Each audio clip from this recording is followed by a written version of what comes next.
My wife cheated, betrayed our family, and my daughter grew up thinking I abandoned her. The truth is painful. My life had been on a stable, predictable path, one I had carefully crafted. Growing up in a small town with big aspirations, I always knew what I wanted: to settle down, build a family, and work with my hands. Becoming a mechanic felt like second nature, fueled by countless weekends spent in my dad's garage fixing up old cars. Those moments shaped my future, though the journey wasn't always smooth. Heather had been the heart of that dream. She was the girl I admired from a distance in high school, someone who always seemed just out of reach. When we finally got together, I was determined to make it last. We had grand plans, buying a home, starting a family, but life had other intentions, and the cracks slowly began to form. Now, sitting in my flatbed truck, I stared at the old trailer ahead. I had been parked there for almost 20 minutes, lost in thought. The mailbox still bore the name Prentice, but the driveway was empty where my car once stood. If Heather still lived here, she'd be at work. Part of me wondered what car might pull in later. It wouldn't be Drake's, he was too full of himself for this side of town. Anger simmered inside me, and I nearly drove away. I asked myself again why I had accepted this delivery, why I was coming back after swearing I never would. But just as I was about to leave, I noticed a swing set and a sandbox filled with toys. That hit me like a punch to the gut, and I blinked back tears. Polly would be almost 4 now, the daughter I hadn't seen in years. I remembered the last time I was here, 2 years ago, on July 3rd. That day had changed everything. Heather and I had argued over a party I refused to attend. That fight had marked the end of the life I had known. I hadn't returned since. We had been saving for a house in a nicer neighborhood, dreaming of a perfect future. But we were young, caught up in the illusion of love. Heather worked as a receptionist for a construction company, while I was a master mechanic at the Ford dealership. At 24, I was the youngest fully trained tech, with a solid paycheck. Together, we put aside money every paycheck. Heather had always been popular, a cheerleader, a majorette, always dating the star athletes. She was beautiful, well-known, and always surrounded by admiration. I finally met her by chance when she came to buy a car with her father, Walter MacArthur, one of the wealthiest men in town. Heather was turning 18 and picking out her birthday car. She was stunning, and when she eyed a Mustang convertible, I decided to take my shot. When she looked up, I smiled and asked, "Need any help?" She mistook me for a salesman and gestured toward her father. "He wants me to get a sedan, but I really like this one." "How much more is it?" "It's about the same," I said. "His choice has all the extras. This one's stripped down to keep the cost low, but it has more power and looks a lot better." "What's missing?" she asked. "No power seats, no satellite radio, no leather, none of the bells and whistles. But it has everything you need: air conditioning, power steering, windows, and locks." She thought for a moment, then walked back to her father. After a short conversation, she returned. "The Focus is more practical, and I like the extras. The convertible's cute, but not for me." I agreed. We chatted, and I introduced myself as a mechanic. She smiled and told me her name was Heather. After more conversation, I took a chance and asked her out, and to my surprise, she said yes. That was the start of the best summer of my life. We dated through the summer and fall. Heather chose to attend a tech school for nursing instead of going to college, despite her parents' objections. She got her license, looked into hospital jobs, but ended up working part-time at a construction company for better pay. After 6 months, she moved into an apartment with a friend, craving independence. Her father told me they were disappointed, but Heather insisted they start spending money on themselves instead of her. We kept dating, but not exclusively. Heather wasn't ready for a serious commitment and wanted to stay single until she found the one. I hoped that would be me, but I didn't push it. Over time, she started seeing other guys less, and I felt ready to propose. I put an offer on a double-wide trailer in a nice park just outside of town. Once it was mine, I moved in, planning to surprise Heather with a proposal that night. I went to her apartment, only to see her stepping out of a car with Drake Cunningham, a coworker from the construction site. I sat in my car and watched as they walked to her door. She had never let me come up after dates, always saying her roommate wouldn't like it. At the door, she and Drake exchanged words before he pulled her close. I nearly jumped out of the car, but I waited. When she kissed him back and let his hands roam, my stomach twisted. I felt sick. I stepped out and approached them. When she saw me, she quickly pushed Drake away. I didn't let her speak. I grabbed Drake and punched him in the mouth, watching him stumble back, blood dripping from his lip. Heather screamed and rushed to him, cradling his head in her lap. I stood there, furious, watching as she comforted him. I couldn't take it anymore. I pulled the ring box from my pocket and threw it at her. I no longer cared about giving it to her, I just needed something to throw. As it bounced off her shoulder, I spat. I almost made the biggest mistake of my life. I glared at her. I hope you get what you want. But it's not me. On the verge of tears, I stormed back to my car, slammed the door, and sped away. Back at my trailer, I sat in the darkness, consumed by anger and hurt, struggling to understand how I had been so wrong about her. I had believed she loved me the way I loved her, but what I witnessed told a different story. Eventually, exhaustion took over, and I went to bed around dawn, sleeping until noon. It was Sunday, and with Heather gone, I found myself with nothing to do. A hot shower provided some relief, but as I stood beneath the steaming water, I suddenly felt her presence behind me. She had slipped into the shower, wrapping her arms around me. I pushed her away, turned off the water, and shouted, "What are you doing? I saw you with Drake. He had his hands all over you, and you didn't stop him." She stood her ground, a slight smile on her lips. "You didn't see everything," she said. "I told him there was nothing between us, and he got angry. I was just trying to get inside to end it when you showed up." "That's a lie," I shot back. "I saw you kiss him, hold on to him. If you wanted him, you could have just told me. I would have stepped aside, even though it would have hurt." "You're wrong, Jesse," she insisted. "You're the only one I want. If words won't convince you, then take me now, make me yours."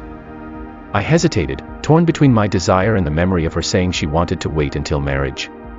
Could I trust her after what I had seen? Had my interference prevented something worse, or was she telling the truth? I looked into her pleading eyes and made my decision. I told her I believed her but couldn't accept her offer, knowing how much it meant to her. She smiled and left. That night, despite lingering doubts about where she had spent the previous evening, I still planned to propose. I pushed my doubts aside. When I arrived at her place, she said yes, and I let everything else fade away. We got married, she moved into the trailer, and we began saving for a house. A year later, Heather got pregnant, and 9 months later, Polly was born. Heather returned to work 6 months after giving birth, and we continued saving. I worked overtime whenever possible, and we were finally close to having enough for a down payment. Now that Polly was 2, she needed her own room, and I was eager for our future. We were just waiting for the right house to come along. I was drained from work and lacked the energy to go out, but I thought Heather understood. We had a few arguments, but she usually backed down, knowing we were saving for our dream home. She occasionally went out with friends, and while I didn't love it, I didn't complain since she always came home early. That changed the day before the 4th of July. After working extra hours, all I wanted was a hot shower, a cold beer, and a quiet weekend with my family. When I got home around 4, Heather's car was already there. I grabbed a beer and headed to the deck, ready to unwind. As I settled in, Heather stepped outside, dressed up to go out, catching me off guard. I also noticed Polly wasn't around. "Where's Polly? And why are you dressed up?" I asked, struggling to process what was happening. Heather crossed her arms. "Polly's at Mom's for the night. We're going to a party at the park. The company is hosting it for the fireworks, and there are reserved seats for employees and their families. We need to hurry." "I told you I wanted to stay home and rest," I replied. "I'm exhausted from all the overtime, and I can't stand your work friends, especially Drake." "I never get to go out anymore," she shot back. "You're always working, and we barely see each other. We haven't even been intimate in weeks. I want to go out tonight, and I'm going, with or without you." "Fine, but I'm not going to that party. We can go to dinner or watch the fireworks from the river like we used to." "No," she snapped. "I want to be with my friends tonight, whether you come or not." With that, she left, and I stayed behind, frustrated and angry. I wasn't going to chase after her, nor was I about to spend time with Drake and his crowd. I went inside, grabbed a quick meal, but the emptiness I felt wasn't hunger, it was the absence of my wife and daughter. What I had hoped would be a relaxing evening had turned into a lonely one. Eventually, I lay down on the couch and drifted off to sleep. I woke up around 8:30 to the sound of fireworks and realized I was still alone. After taking the shower I had wanted earlier, I decided to head to Towner's Bar and Grill, where I was sure Heather would be. The thought of her being with Drake unsettled me, and I felt compelled to go. I arrived around 10 and ran into Janie and Jake Cummings outside. When I asked if they had seen Heather, they exchanged nervous glances. Jake warned me that Drake was making a move on her, and she wasn't pushing him away like she usually did. His guys were keeping her friends at a distance. Inside, I spotted Heather and Drake sitting close together, his hand under the table. Heather looked drunk. I marched up and shouted, "Heather, what are you doing with this guy? Let's go home." Before I could react, two men grabbed me, and Drake punched me in the face. I saw stars, barely staying on my feet as they held me up. Heather simply watched, a faint smile on her lips. Fueled by rage, I kicked Drake in the face, but another guy took his place, landing repeated blows until I lost consciousness. When I came to, I was in my car, covered in blood, my ribs aching and my body bruised. A man standing nearby told me to leave, claiming Heather belonged to Drake for the night and warning me not to come back. Realizing I had no choice, I drove home, took another shower, and stared at my battered reflection in the mirror. Sitting in my living room, I reflected on the night. Heather had always agreed to avoid these company parties because of Drake, knowing how much I despised him. She also knew how exhausted I was after all my overtime. Yet tonight, she went anyway, and worse, she sided with him. When I showed up to bring her home, she stood by and watched as I was beaten. She didn't try to stop it. My anger burned. I considered getting a weapon, sneaking into Drake's place later to settle things, but both options would land me in jail. Neither was worth it. I had no choice but to wait for Heather to come home before deciding my next move. Divorce seemed like the best option, but it came with serious consequences. First, I'd be branded as the man who got cheated on, humiliated in front of the entire town. Second, with her family's wealth and influence, I could lose everything, including custody of Polly. I couldn't stay and endure that. But I also couldn't leave Polly behind. Divorce was off the table, at least for now. As the sun rose, it became clear, Heather had spent the night with Drake. No calls, no explanation. There was no doubt about what had happened. Worse still, no one in town had helped me. No one cared. It was proof that Drake had control, and I meant nothing to anyone. Not even to my wife. With that realization, I made my decision. I wouldn't divorce Heather, because that would only free her to be with Drake, giving him a chance to take my daughter. No, they would have to live in sin. Polly would remain my daughter, even if I couldn't be there for her. I left Heather the money we had saved for the house and decided to send half of my salary each month for Polly. This way, Heather could never claim I had abandoned them or failed as a father. If she ever filed for divorce, I'd fight for custody, but until then, I would do my duty from a distance. An hour later, I left town. My heart was shattered, but staying would only bring more pain and humiliation. Heather had made her choice, and now I was making mine, leaving her to explain to Polly why her father was gone. After driving all day, I stopped at a cheap motel for the night, then continued the next morning. My body ached, my head pounded, but by the third day, I was 1,000 miles away in a new town. I found a free clinic and got checked out.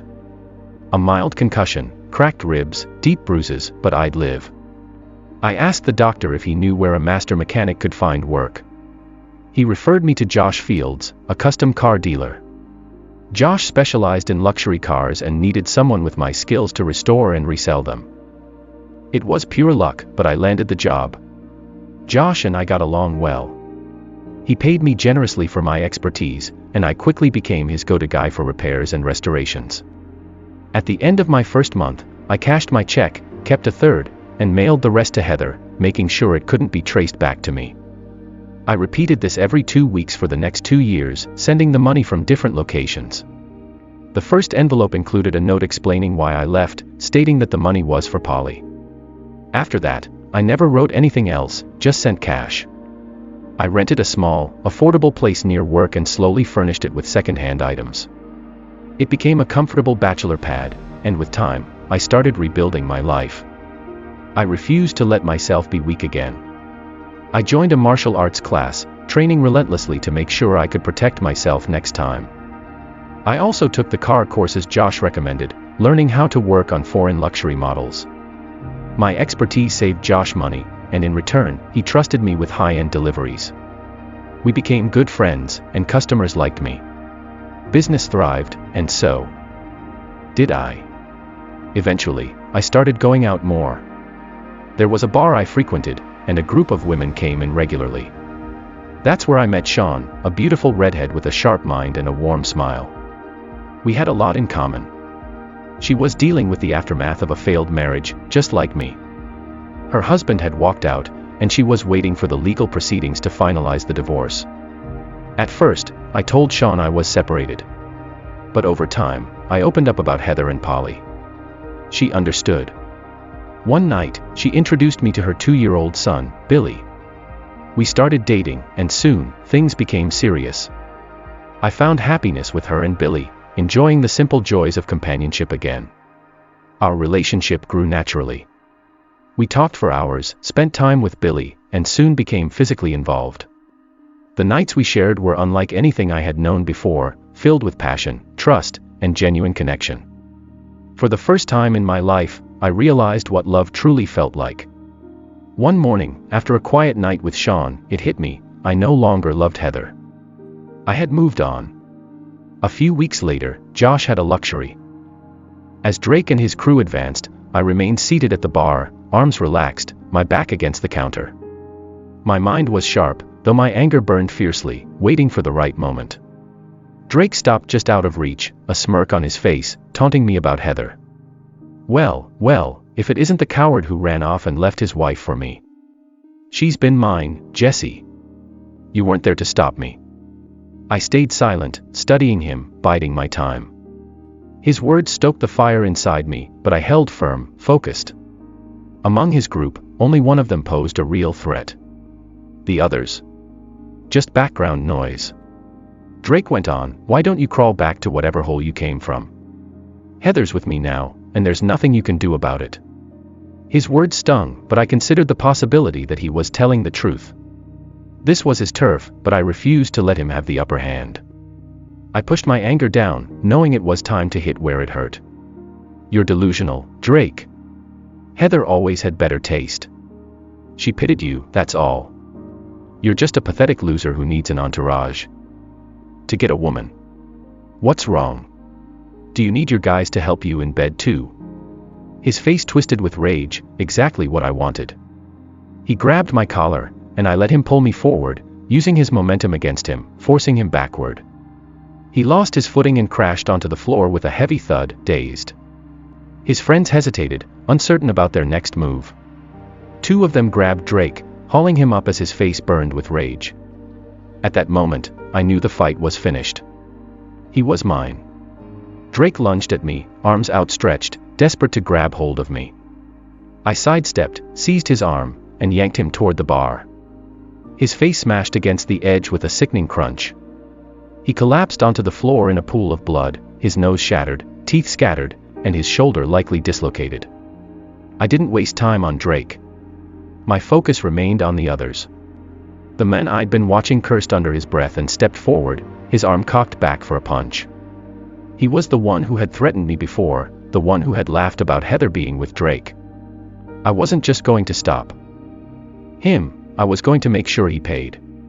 He swung a punch, but I dodged, letting him hit nothing but air. He quickly lashed out again, but this time, I caught his arm and twisted, using my weight to yank him downward. His arm struck the stool, and a sharp crack echoed through the bar, followed by his agonized scream. His arm had snapped just below the elbow. As he stumbled back, I landed a solid blow to his chest, followed by a ruthless kick to the groin, knocking him out cold. Just to be certain, I drove my foot into his head and stomped on his groin a few times. Goodbye to your future kids, I thought. My sensei would have been impressed, though I resisted the urge to take it further. 2 down, 2 to go. The remaining 2 grew more cautious, attempting to flank me. Fear flickered in their eyes, but they had no choice but to fight.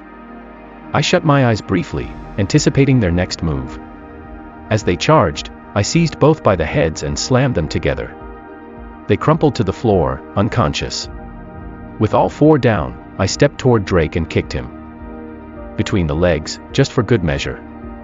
He didn't stir, but it felt satisfying. I returned to the bar, took a slow sip of my beer, and savored the moment. I hadn't even broken a sweat. Jim, the bartender, gawked at me, stunned. Jesse.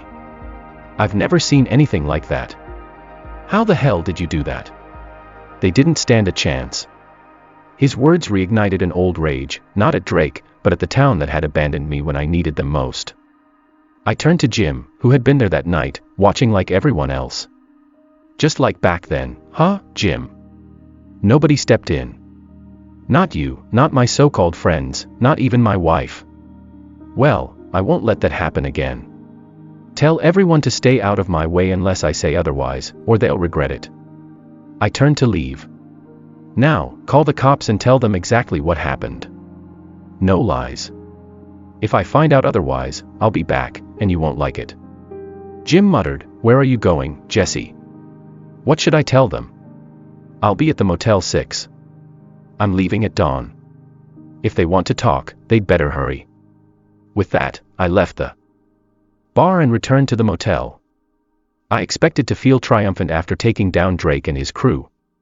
Instead, I felt hollow.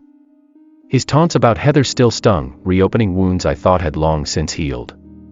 The revenge felt empty, overshadowed by the pain of her betrayal and losing my daughter. I sat alone in my room, replaying the night that had driven me away. Why did I run? I had my reasons, but deep down, I had always known the truth. My marriage had ended the moment Heather chose Drake. That didn't make losing my daughter any easier. As I sat there, lost in thought, a knock sounded at the door. Expecting the police, I opened it, but it wasn't them. It was Jake Cummings. The one person who had tried to warn me that night. I gave him a nod and let him in, grateful that at least one person had made an effort. Jake. Been a while. Yeah, he said. How've you been, Jesse? I shrugged. Can't complain. I figured politeness wouldn't hurt since I'd be gone in the morning. Jesse, I heard what happened at Towner's, Jake said. Jim called and told me everything. Have you been home? Seen Heather? She's been losing her mind, not knowing where you went. Hired a PI, but no one could find a trace of you. I just stared at him. Why would I have wanted anyone to find me? I had made damn sure I couldn't be found. So why are you telling me this now? Jake sighed. Look, Jesse. What did you think? That you could just disappear after what happened? After what Drake and his guys did while everyone, including Heather, just watched? I saw her face that night. She smiled. That's when I knew it was over. She can have this town. I took a breath and added, I came back for a reason, and now I'm leaving. Back to where I'm respected. Jake shook his head. You don't know the whole story, Jesse. I crossed my arms, uninterested, but I still respected that he had at least tried to help. You were the only one who did something that night. I appreciate that. But now, I need you to let it go. Jake didn't budge. He sat down instead. No. You're going to hear me out first. I sighed. Fine. Say your piece, then go. That night, Janie and I tried to get Heather away from Drake. We had the car ready. But she wouldn't come. She said she was going to find you and make Drake let you go. He paused before continuing. That was the last time we saw her. The next day, your trailer was empty. We spent the whole day trying to reach Heather, and when we finally found her, she was a mess. She lost it when she couldn't find you. We had to take her to the hospital for exhaustion. I frowned but stayed firm. She's the one who chose Drake. Jake nodded but continued. After the hospital, she quit her job and filed a complaint against him. He paid her off to drop the charges and stay quiet. She took a job at the hospital and never stopped trying to find you. We all felt guilty for not doing more that night. He hesitated before adding, Heather knows you're back. I told her after Jim called me. She wants to see you, but she's scared. She knows she screwed up. She knows she's the reason you left, and she blames herself for what happened. He sighed. She didn't plan to stay with Drake. She panicked. When the fight started, things spiraled out of control, and you were gone before she could fix it. She never fully explained what happened that night. But we chose to believe her, Jesse. And I think you should too. Jake stood and walked to the door. Heather still loves you. And Polly misses you. It's your call now. I just hope you make the right one. I walked him out. I hear you, Jake, and I appreciate it. But Heather made her choice that night. She knew how I felt about Drake, and she still went out with him. No married woman does that. She went drinking with another man, knowing exactly what it meant. Jake looked at me, sadness in his eyes. Whatever you decide, I'm with you. Just be sure it's the right choice. He left, and the door closed with a heavy click. I sat on the bed, hands in my hair. I knew Jake wasn't wrong. But my anger still burned. This town had only ever brought me pain. Coming back would only invite more trouble. I needed to clear my head. Near midnight, I found myself driving past Cayman Estates, the place Heather and I once dreamed of living. As I passed through the gates, memories flooded back. A home. A yard for Polly. More kids. All gone, because she chose Drake. Tears blurred my vision, and I had to pull over, gripping the wheel as the weight of it all crashed down on me. He lost his footing and crashed onto the floor, hitting hard, dazed. His friends hesitated, uncertain of how to react. Two of them hauled Drake up, his face flushed with rage. That's when I knew I had won. The fight was over. Drake lunged at me, arms outstretched, desperate to grab hold of me. I sidestepped swiftly, seized his arm, and yanked him toward the bar. His face struck the edge with a sickening crunch. He collapsed in a heap, blood pooling around him, his nose shattered, teeth scattered, and his shoulder likely dislocated. But I didn't focus on Drake. My attention was on the others. The one I had been watching cursed under his breath and stepped forward, his arm cocked back for a punch. He was the one who had taunted me earlier, the one who had laughed about Heather being with Drake. I wasn't just going to stop him, I was going to make sure he paid. He swung a punch, but I evaded it with ease, letting his fist hit nothing but air. He came at me again, faster this time, but I caught his arm and twisted, using my weight to pull him down. His arm smashed against the stool, a loud snap echoing through the bar, followed by his scream. His forearm had snapped just below the elbow. As he staggered backward, I struck his chest hard and followed with a swift kick to the groin, knocking him unconscious. Just to be sure, I landed another kick to his head and stomped his groin a few times for good measure. Goodbye to your family jewels, I thought, satisfied. My sensei would have been proud, though I restrained myself from finishing him off entirely. 2 down. 2 left. The remaining men were more cautious now, circling me, trying to flank. Fear was evident in their eyes, but they had no choice but to face me. I closed my eyes for a moment, sensing their movements before they attacked. As they lunged, I grabbed both by their heads and slammed them together. They dropped to the ground, unconscious. With all 4 taken down, I strode over to Drake and delivered one final kick between his legs, just for good measure. He didn't react, but it was satisfying nonetheless. I turned back toward the bar, picked up my beer, and took a slow sip, savoring the moment. I hadn't even broken a sweat. Jim, the bartender, stared at me, wide-eyed in shock. Jesse. I've never seen anything like that. How the hell did you do that? They never stood a chance. His words reignited a fury in me, not at Drake, but at this town, at the people who had stood by and done nothing when I had needed them most. I turned to Jim, the men who had watched it all unfold 2 years ago and did nothing. Just like that night, huh, Jim? I said coldly. Nobody helped me, not you, not my so-called friends, not even my wife. But I'll never let that happen again. Tell everyone to stay out of my way unless I say otherwise, or they'll regret it. I grabbed my jacket. Now, I'm leaving. Tell the cops what happened. Tell the truth. Or I'll be back, and trust me, you won't like it. Jim muttered something under his breath. Where are you going, Jesse? What should I tell them? I'll be at the Motel 6. I'm leaving at dawn. If they want to talk, they better hurry. And with that, I walked out of the bar and back to the motel. I had expected to feel victorious after putting Drake and his crew in their place. Instead, I felt nothing but emptiness. Drake's taunts about Heather still echoed in my mind, reopening wounds I thought had long healed. My revenge felt hollow, meaningless. The pain of Heather's betrayal and losing my daughter surged back like a tidal wave.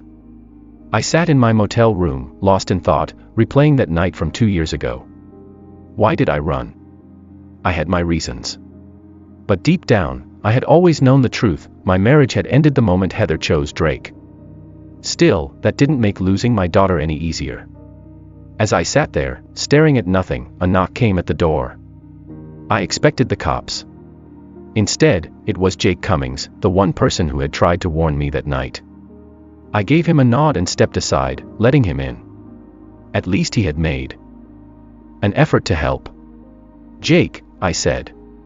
Long time no see. He nodded. How've you been, Jesse? We're okay. I figured a little politeness wouldn't hurt, since I was leaving the next morning anyway. Jake sighed. I heard what happened at Towner's. Jim called me. Have you been home? Seen Heather? She's been going crazy, not knowing where you disappeared to. She even hired a PI, but nobody could find you. I just stared at him. Why would I want anyone to find me? I had made sure I vanished for a reason. So why are you telling me this now? I asked, my voice colder than I intended. Jake hesitated, then pressed on. What did you think, Jesse? That she wanted this? That she planned it? He shook his head. After that night, she was a wreck. We tried to get her away from Drake, but she refused. She swore she'd find you, make Drake let you go. But by the time she could do anything, you were already gone. I clenched my jaw, but Jake wasn't finished. She never stopped looking for you. She quit her job, filed a complaint against Drake. He paid her off to keep quiet. She quit her job, filed a complaint against Drake. He paid her off to keep quiet, but she didn't take the money, she took a job at the hospital instead. She never gave up trying to find you. I wanted to dismiss his words. I wanted to hold on to my anger. But something in Jake's expression made me pause. Heather knows you're back, he added. I told her after Jim called me. She wants to see you. But she's scared. She knows she messed up. She knows she's the reason you left, and the reason you got hurt. She never meant to stay with Drake, Jesse. Most of it was just an act. I shook my head. It doesn't change anything, Jake. Jake sighed. Heather loves you. And Polly misses you. He placed a hand on my shoulder. It's up to you now. I walked him to the door. I hear you, Jake, I said. And I appreciate it. But Heather made her choice that night. She knew exactly how I felt about Drake, and she still went with him. Jake looked at me sadly. Whatever you decide, he said, I'm with you. Just make sure it's the right choice. He left, the door clicking shut behind him. In the silence, I sat down, my hands gripping my head. I knew Jake was right. But my anger still burned. I wasn't sure I could ever forgive Heather. Not in this town. Not where Drake and his people ruled. I glanced at the clock. Midnight. I felt restless, still wired from the fight. Without thinking, I grabbed my keys and drove toward Cayman Estates, the place Heather and I had once dreamed of living. As I passed through the gates, memories hit me like a punch to the gut. We had planned a future here. A house. A yard for Polly. More kids. Now, those dreams were nothing but ghosts. Tears stung my eyes. I pulled over, gripping the wheel, my chest tight with emotions I had fought to bury. This trip hadn't brought me closure, only more pain. It was time to go back. Back to where my real life was now, with Sean and her son. But I couldn't ignore Polly. I still had unfinished business. And maybe, just maybe, it was time to end things with Heather once and for all. Thank you for watching. Don't forget to subscribe and hit that notification bell so you don't miss any of our shocking real-life stories.